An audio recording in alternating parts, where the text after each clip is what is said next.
Hello everyone. In today's video, we will be discussing about the bind mount volume. So what are the usage of the bind mount, how to create it, all those things we will discuss with the help of the Spring Boot applications. I have put in descriptions about the applications, how it is working. So please do check how that application is working. In this video, we will not discuss about how the application is working, but what is the bind mount? Bind mount is the type of the volume that is somewhere residing inside the file system. So you define one file path and they says and you say that I want to use this as a bind mount inside the containers. So this file system is not attached with the containers. That is why if we stop the container or if we restart the container or delete the container, our data will not get lost. Now again, when we attach this particular file path with the containers, again we should be able to see the same data. So that is the very important benefit of using the file path. Let us go back into the Eclipse and try to understand what is the bind mount volume. So here is my applications and there is a Docker file. So Docker file is using the JDK 17. Uh, Inside the work directory, I have kept my jar, and also at the same locations I have created one game folder. This game folder inside the app will be used as a volume, and when we define that as a part of the application or as a containers, we will attach this internal path with the external file path that we are using to use that file mount. Okay, so let us try to understand. Let me try to stop Docker container ls. I want to remove the previous container that is running.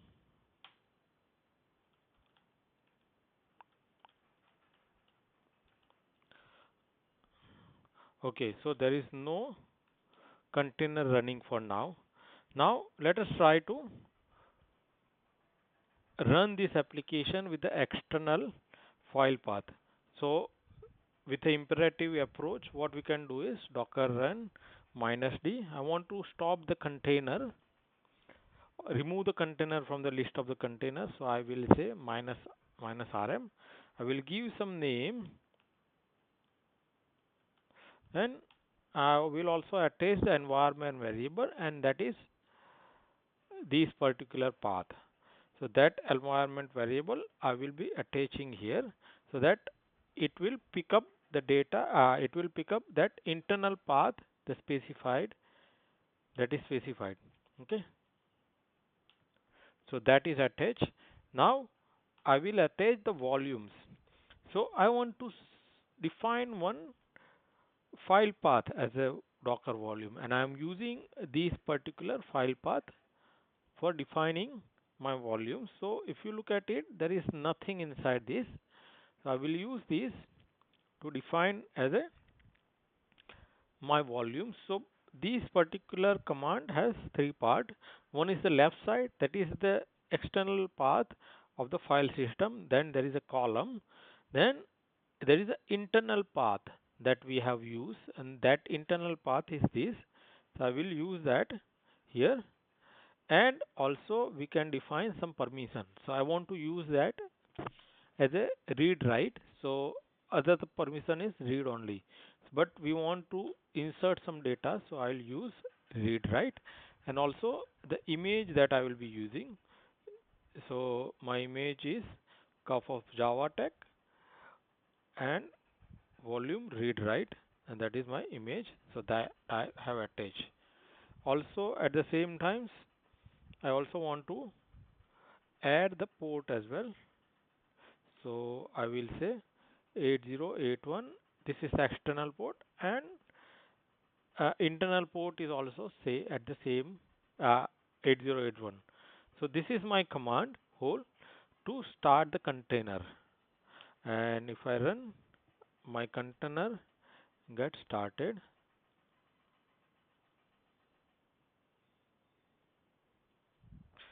Docker logs -f, and I provide the container ID, and you can see that container is started, right? Now what we'll do is we'll go into the Postman and try to run this application. So let us go back to the Postman. Here, if I look at it, there is no game for now. Now I'll go back here and try to add one game, that is a baseball. Okay, I need to run on a 8081. So there is no game, and I will add one game. So I added one game. If I go back into my directory, I should be able to see one file got created inside Docker volume. So I have got a one file got created, right? And if I open that file, we will be able to see that.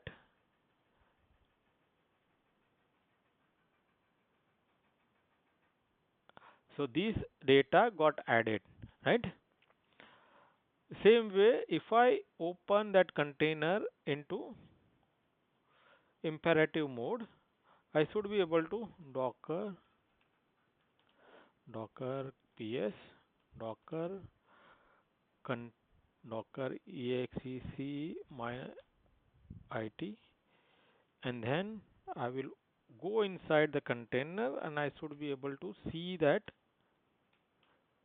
as well. So here, if I this is we are inside the apps, and I will go inside the games.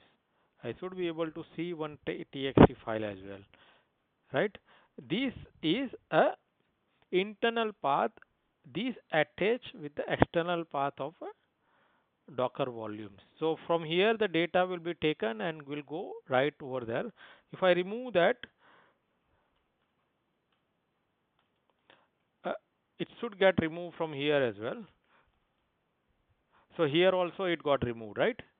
So this is the power of that external volume that is we defined, right? I can exit from here. Okay, so if even again if I go back to the Postman and try to fetch that data, the data we added, so it should get removed. So there is no more data. I can add one more data and I should be able to see that data again, right?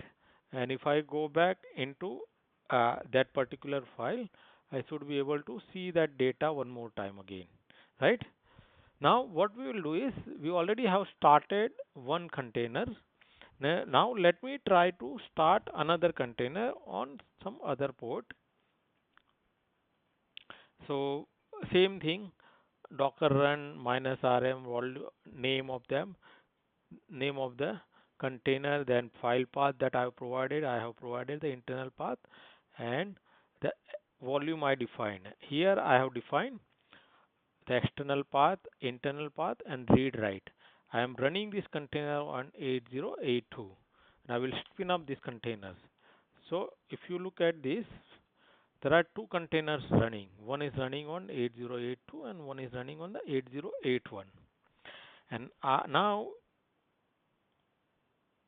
if I go back into the Postman, let me open the Postman. Okay, here now I am going to fetch that data on 8082. So I am able to see that data. I can add new data into 8080.